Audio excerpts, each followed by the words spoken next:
ನಟ ದರ್ಶನ್ಗೆ time pass ಮಾಡೋದೇ ಕಷ್ಟ. ಟೈಮ್ ಪಾಸ್ ಮಾಡೋದಕ್ಕೆ ಪುಸ್ತಕಗಳನ್ನ ಓದ್ತಾ ಇದ್ದಾರೆ ದರ್ಶನ್.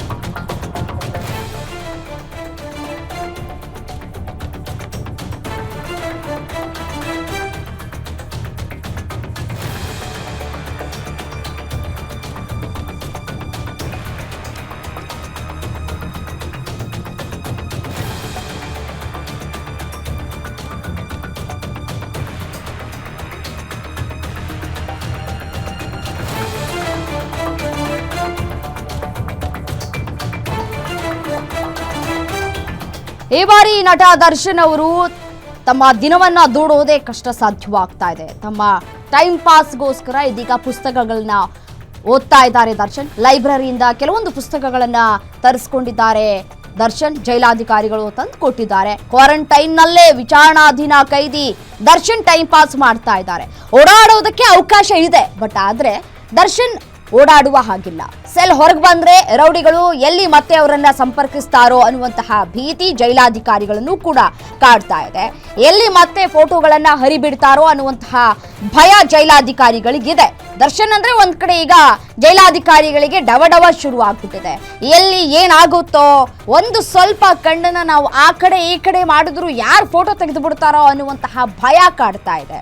ಒಂದ್ ಕಡೆ ಆರೋಪಿಗಳು ಫೋಟೋ ತೆಗಿತಾರೋ ಅಥವಾ ಜೈಲಲ್ಲಿ ಇರುವಂತಹ ಅಧಿಕಾರಿಗಳೇ ಫೋಟೋ ತೆಗೆದುಕೊಂಡು ಹರಿಬಿಡ್ತಾ ಇದ್ದಾರೋ ಅದು ಮಾತ್ರ ಗೊತ್ತಿಲ್ಲ.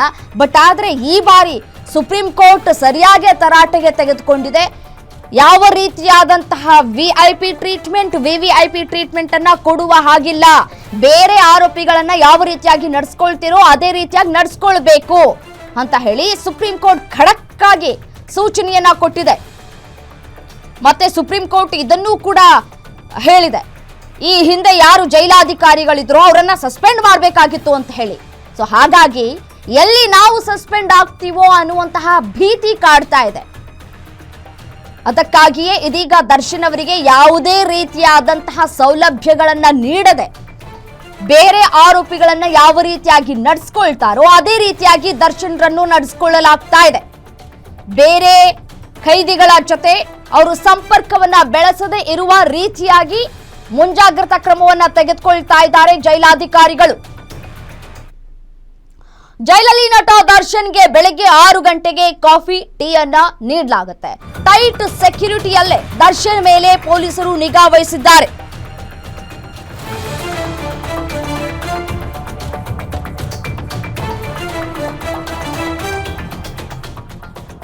ಪ್ರತಿ ಸೆಕ್ಯೂರಿಟಿಗೂ ಬಾಡಿ ಕ್ಯಾಮೆರಾ ಅಳವಡಿಕೆ ಮಾಡಲಾಗಿದೆ. ಸದಾ ಕ್ಯಾಮೆರಾ ಗಮನಿಸುವ ಜೈಲು ಅಧಿಕಾರಿಗಳು. ಬಾಡಿ ಕ್ಯಾಮೆರಾ ಇರೋದ್ರಿಂದ ಏನು ಮಾಡೋ ಹಾಗಿಲ್ಲ. ಬಿಗಿ ಭದ್ರತೆ ಇರೋದ್ರಿಂದಲೇ ದರ್ಶನ್ ಭೇಟಿಗೆ ಅವರ ಪತ್ನಿಯೂ ಕೂಡ ಕಾದಿದ್ರು. ಸರದಿ ಸಾಲ್ನಲ್ಲಿ ನಿಂತ್ಕೊಂಡು ಸುಮಾರು 2 ಗಂಟೆ ವಿಜಯಲಕ್ಷ್ಮಿ ಅವರು ಕೂಡ ಕಾದಿದ್ರು. ಆ ನಂತರ ಕಾದು ಅವರನ್ನ ಭೇಟಿ ಮಾಡಿ ಮಾತುಕತೆಯನ್ನ ಆಡ್ಕೊಂಡು ಆ ನಂತರ ವಾಪಸ್ ಬಂದ್ರು.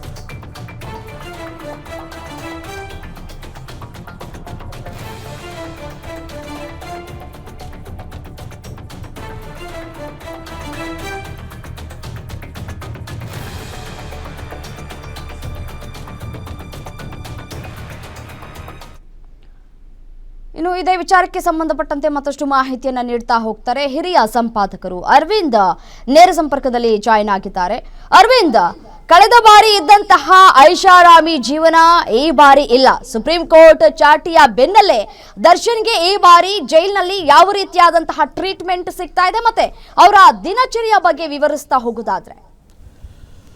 ರಮ್ಯಾ, ಏನು ಮಧ್ಯಂತರ ಜಾಮೀನು, ರೆಗ್ಯುಲರ್ ಜಾಮೀನು ಎಲ್ಲ ಸಿಕ್ಕಿ ಆಮೇಲೆ ಜಾಮೀನು ನೀಡಿರ್ತಕ್ಕಂಥ ನೀತಿ ನಿಯಮಗಳಲ್ಲಿ ಏನೋ ಉಲ್ಲಂಘನೆ ಆಗಿರತಕ್ಕಂಥ ರೀತಿಯಲ್ಲಿ ಏನು ಸುಪ್ರೀಂ ಕೋರ್ಟು ತೀರ್ಮಾನ ಕೊಟ್ಟಿರ್ತಕ್ಕಂಥ ಹಿನ್ನೆಲೆಯಲ್ಲಿ ವಾಪಸ್ಸು ಮತ್ತೆ ಜೈಲು ಸೇರಿರ್ತಕ್ಕಂಥ ದರ್ಶನ್ಗೆ ಈಗ ತಣ್ಣೀರಿನ ಸ್ನಾನ ಅಂತ ಅನಿಸಿದೆ. ಯಾಕೆಂದರೆ ವಿಚಾರಣಾ ದಿನ ಕೈದಿಗಳಿಗೆ ಯಾವುದೇ ರೀತಿಯಲ್ಲೂ ಸಿಂಪತಿ ತೋರಿಸ್ತಕ್ಕಂಥ ವಿಚಾರಗಳು ಬರೋದಿಲ್ಲ ಅಂತಕ್ಕಂಥದ್ದಿದೆ. ಅದೇ ಸಜಾಬಂದಿ ಆಗಿದ್ದರೆ ಅಂಥವರಿಗೆ ಒಂದು ನೀತಿ ನಿಯಮಗಳ ವಿಚಾರವಾಗಿ ಅವರಿಗೆ ಬಿಸಿನೀರು ಮತ್ತೊಂದು ಎಲ್ಲ, ಯಾಕಂದರೆ ಜೈಲಲ್ಲಿ ಕೆಲಸ ಮಾಡ್ತಾ ಇರಬೇಕಲ್ಲ, ಅವ್ರ ಆರೋಗ್ಯ ಭಾಗ್ಯವನ್ನು ಚೆನ್ನಾಗಿ ನೋಡ್ಕೊಳ್ಳೇಬೇಕು, ಆ ರೀತಿಯಲ್ಲಿ ಇರುತ್ತೆ. ಆದರೆ ಇಲ್ಲಿ ತಣ್ಣೀರು ಸ್ನಾನ ಗತಿಯಾಗಿದೆ. ಬೆಳಗ್ಗೆ ಕೇಳಿದ್ರಂತೆ ಬಿಸಿನೀರು ಬೇಕು ಹಾಗೆ ಅಂತ, ಜೈಲಿನ ನೀತಿಗೆ ಅನುಗುಣವಾಗಿ ಮಾತ್ರ ಏನಿದ್ರು ಕೊಡಬಹುದೇ ವಿನ ಅದು ಬಿಟ್ಟು ಹೊರತಾಗಿ ಏನು ಕೊಡೋಕ್ಕಾಗೋದಿಲ್ಲ ಅಂತಕ್ಕಂಥ ಮಾತನ್ನು ಜೈಲಧಿಕಾರಿಗಳು ಹೇಳಿದ್ದಾರೆ. ಇಷ್ಟು ದಿನ ಭಾಳ ತಮ್ಮ ಆರ್ಥಿಕ ಸ್ಥಿತಿಗೆ ಅನುಗುಣವಾಗಿ ಬೆಳೆದು ನಿಂತಿರ್ತಕ್ಕಂಥ ದರ್ಶನ್ಗೆ ಈಗ ಅನಿವಾರ್ಯವೇ ಆಗಿದೆ ಅಂತಕ್ಕಂಥದ್ದು ಗೊತ್ತಾಗುತ್ತೆ. ತಣ್ಣೀರು ಸ್ನಾನ ಹಾಗೆಯೇ ಬಿಸಿನೀರು ಅಂತ ಹೇಳಿದಾಗ ಕುಡಿಯೋಕ್ಕೆ ಬಹುಶಃ ಕೊಡ್ತಾರೆ ಅಂತಕ್ಕಂಥದ್ದಿದೆ. ಕಾನೂನು ರೀತಿಯಲ್ಲಿ ಯಾವುದೇ ರೀತಿಯಲ್ಲಿ ಏನೇ ಇದ್ದರೂ ಕಾನೂನಾತ್ಮಕವಾಗಿ ಏನೇ ಕೇಳಿದ್ರು ಕೊಡ್ಬೋದೇ ವಿನ ಬೇರೇನು ಕೊಡೋಕ್ಕೆ ಬರಲ್ಲ ಅಂತಕ್ಕಂಥ ಕಡಾಕಟ್ಟಾಗಿ ಜೈಲಧಿಕಾರಿಗಳು ದರ್ಶನ್ಗೆ ಸೆಲ್ ಹತ್ರ ತಿಳಿಸಿದ್ದಾರೆ. ಅಷ್ಟೇ ಅಲ್ಲ, ಆಮೇಲೆ ಈಗ ಸಾಮಾನ್ಯವಾಗಿ ವಿಚಾರಣಾ ದಿನ ಕೈದಿ ಅಂತಂದರೆ ಒಂದು ಸ್ವಲ್ಪ ಫ್ರೀಡಮ್ ಇರುತ್ತೆ, ಓಡಾಡೋಕ್ಕೆ ಮಾಡಿಕೊಂಡು ಎಲ್ಲ ಇರುತ್ತೆ. ಅಲ್ಲಿ ಸಾಮಾನ್ಯವಾಗಿ ಓಡಾಡ್ಕೊಂಡಿದ್ರೆ ಅಲ್ಲಿ ಬಂದು ಇನ್ಯಾರು ಮುತ್ತಾಗಿ ಕೊಡೋದು, ಸೆಕೆಂಡ್ ಕೊಡೋದು, ಇನ್ನೇನೋ ಆಗೋದು ಹಿಂದೆ ಅನುಭವಿಸಿರ್ತಕ್ಕಂಥ ಕೆಲವು ಮೂಕ ಸಂಘಟನೆಗಳು ಎದುರುಗಡೆಗೆ ಇದೆ. ಜೈಲಿನಲ್ಲಿ ಮೊಬೈಲಲ್ಲಿ ಮಾತಾಡಿರ್ತಕ್ಕಂಥ ವಿಡಿಯೋ ಅದು ಇದು ಎಲ್ಲ. ಸೊ ಆ ಹಿನ್ನೆಲೆಯಲ್ಲಿಯೂ ಕೂಡ ಇದು ಮತ್ತಿನ್ನೇನು ರಗಳೆ ಬೇಡಪ್ಪ ಅನ್ನೋ ದೃಷ್ಟಿಯಿಂದ ದರ್ಶನ್ ಹೊರಗಡೆ ಹೋಗದೇ ಇರಲಿಕ್ಕೂ ಸಾಕು. ಆಮೇಲೆ ಮತ್ತೆ ಬೇರೆಯವರೆಲ್ಲ ಬಂದು ಮಾತಾಡಿಸ್ತಾರೆ, ಆ ಮಾತಿಗೆ ಉತ್ತರ ಕೊಡ್ತಕ್ಕಂಥ ಮುಜುಗರನೂ ಕೂಡ ಆಗ್ಬೋದೋ ಏನೋ ರೀತಿಯಲ್ಲಿ ಅವರಾಯಿತು ಅವ್ರ ಪಾಡಾಯಿತು ಸೆಲ್ಲಿಗೆ ಬಂದು ಕೂತ್ಕೊಳ್ತಾರೆ ಅಂತಕ್ಕಂಥದ್ದು ಇದೆ ರಮ್ಯಾ. ಹಾಗೆ ಮತ್ತೊಂದು ಕಡೆ ಈಗ ನೋಡಿ, ಜೈಲಲ್ಲಿ ಈ ಹಿಂದೆ ಇದ್ದಂತಹ ಸಂದರ್ಭದಲ್ಲಿ ಲಾನಲ್ಲಿ ಕೂತ್ಕೊಂಡು ಕಾಫಿ ಕುಡ್ಕೊಂಡು ಆರಾಮಾಗಿ ಸಿಗರೇಟ್ ಎತ್ಕೊಂಡಿದ್ದಂತಹ ದರ್ಶನ್ಗೆ ಈ ಬಾರಿ ಎಲ್ಲವೂ ಕೂಡ ಕಟ್, ವಾಕ್ ಕೂಡ ಮಾಡುವ ಹಾಗಿಲ್ಲ ಅನ್ನುವಂತಹ ವಿಚಾರಗಳನ್ನು ಕೂಡ ನಾವು ಕೇಳ್ಪಡ್ತಾ ಇದ್ದೀವಿ. ವಾಕು ಕೂಡ ಮಾಡೋ ಹಾಗಿಲ್ಲ ಅಂತಂದರೆ ಹೇಗೆ ದಿನವನ್ನು ಕಳೀತಾರೆ ಅನ್ನುವಂತಹ ಪ್ರಶ್ನೆಗಳು ಕೂಡ ಕಾಡುತ್ತೆ. ಮತ್ತು ಅವರು ಸುಮ್ಮನೆ ಜೈಲಾಧಿಕಾರಿಗಳ ಬಳಿಯೂ ಕೂಡ ಅವರು ಮಾತನಾಡುವ ಹಾಗಿಲ್ಲ. ಯಾಕಂತಂದರೆ ಬಾಡಿ ಓರ್ನ್ ಕ್ಯಾಮ್ರಾವನ್ನು ಅವ್ರಿಗೆ ಅಳವಡಿಕೆ ಮಾಡಲಾಗಿದೆ.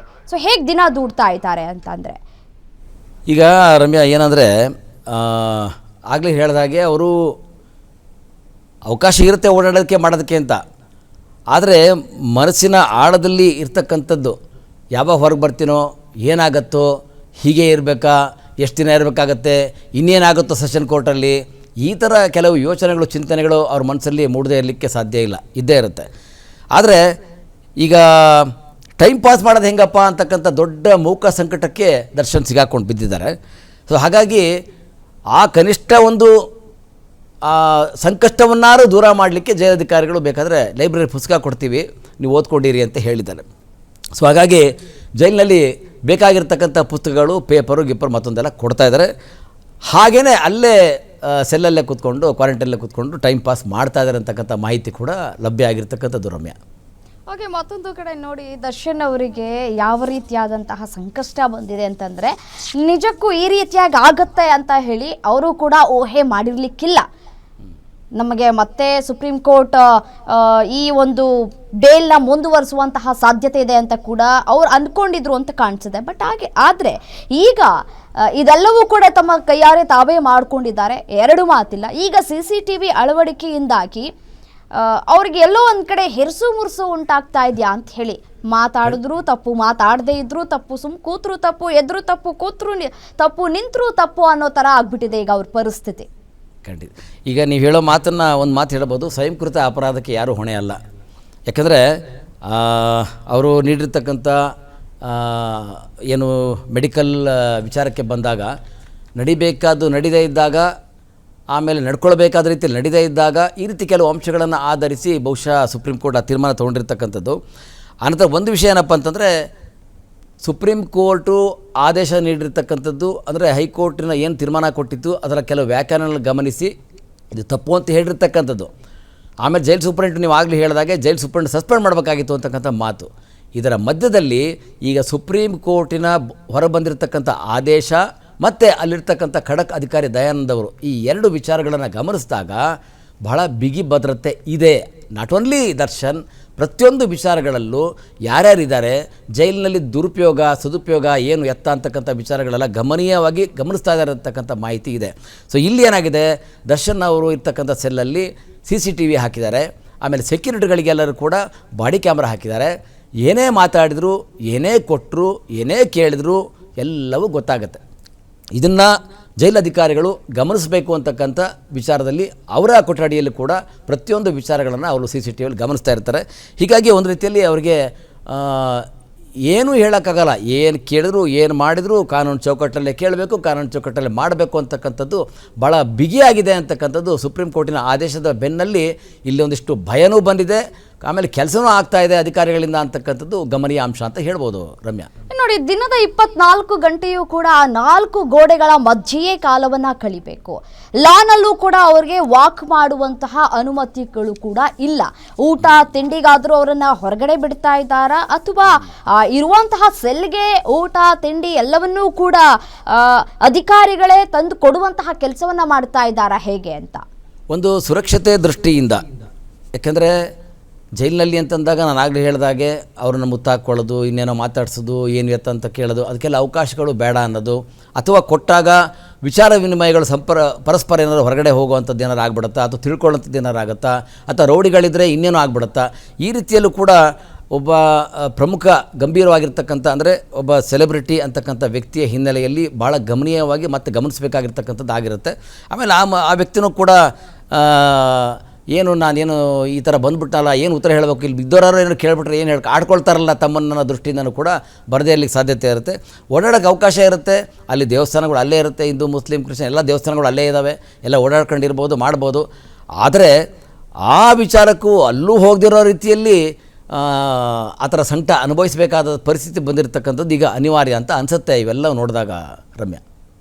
ದರ್ಶನ್ ಭೇಟಿ ಆಗಬೇಕು ಅಂತಂದ್ರೆ ಈಗ ಇಂತಿಷ್ಟೇ ಸಮಯ ಅಂತ ಈ ಹಿಂದೆ ನಿಗದಿ ಮಾಡಲಾಗ್ತಾ ಇತ್ತು. ಆರಾಮಾಗಿ ಹೋಗಿ ಭೇಟಿ ಮಾಡ್ಕೊಳ್ತಾ ಇದ್ರು, ಕುಟುಂಬಸ್ಥರು ವಾಪಸ್ ಬರ್ತಾ ಇದ್ರು. ಬಟ್ ಆದ್ರೆ ಈ ಬಾರಿ ಆ ರೀತಿಯಾದಂತಹ ಅವಕಾಶಗಳನ್ನ ಕೊಟ್ಟಂತೆ ಕಾಣಿಸ್ತಾ ಇಲ್ಲ.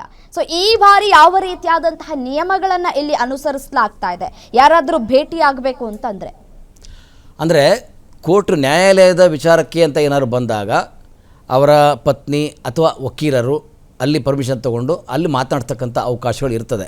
ಅಥವಾ ಹೊರಗಡೆ ಮತ್ತೊಬ್ಬರು ಏನಾದ್ರು ಬಂದ ಅಂತ ಅಂದಾಗ ಸದ್ಯಕ್ಕೆ ಬಿಡದೇ ಇರತಕ್ಕಂಥ ಸಂದರ್ಭಗಳು ಇರ್ತವೆ. ಯಾಕೆಂದರೆ ಅನವಶ್ಯಕವಾಗಿಯೂ ಬಿಡೋದಿಲ್ಲ. ಈಗ ಪತ್ನಿ ವಿಜಯಲಕ್ಷ್ಮಿಯವರು ನಿನ್ನೆ ಹೋಗಿದ್ದಾರೆ ಅಂತಕ್ಕಂಥ ಮಾಹಿತಿ ಇದ್ದು, ಬೆಳಗ್ಗೆ 10 ಹೋಗಿದ್ದಾರೆ. ಸುಮಾರು 2 ಗಂಟೆಗಳ ಕಾಲ ಸತತವಾಗಿ ಕಾದು ಸರದಿ ಸಾಲಿನಲ್ಲೇ ಹೋಗಿ ದರ್ಶನ್ ಅವ್ರನ್ನ ಭೇಟಿ ಮಾಡಿ ಬಂದಿರತಕ್ಕಂಥದ್ದು ಆ ಮಾಹಿತಿ ಇದೆ. ಸೊ ಹಾಗಾಗಿ ಸುಮ್ಮನೆ ಯಾರೋ ಬರ್ತಾರೆ, ಯಾರೋ ಬಿಡ್ತಾರೆ, ಮತ್ತೇನೋ ಕಷ್ಟ ಸುಖ ಕೇಳ್ತಾರೆ, ನಾನು ನೋಡಿಲ್ಲ, ಅವರಿಗೆ ನಾನು ನೋಡಬೇಕಾಗಿತ್ತು, ಮಾತಾಡಿಸ್ಬೇಕಾಗಿತ್ತು ಅನ್ನೋ ರೀತಿಯಲ್ಲಿ ಬಹುಶಃ ಅದು ಕಟ್ಟಾಗಿದೆ ಅಂತ ಅನಿಸುತ್ತೆ ಈಗಿನ ಸಂದರ್ಭಗಳು ನೋಡಿದಾಗ. ಮುಂದೇನು ಅಂತ ಗೊತ್ತಾಗಬೇಕಷ್ಟೇ ರಮ್ಯಾ. ಓಕೆ, ಥ್ಯಾಂಕ್ ಯು ತಮ್ಮೆಲ್ಲ ಮಾಹಿತಿಗಾಗಿ ಅರವಿಂದ್.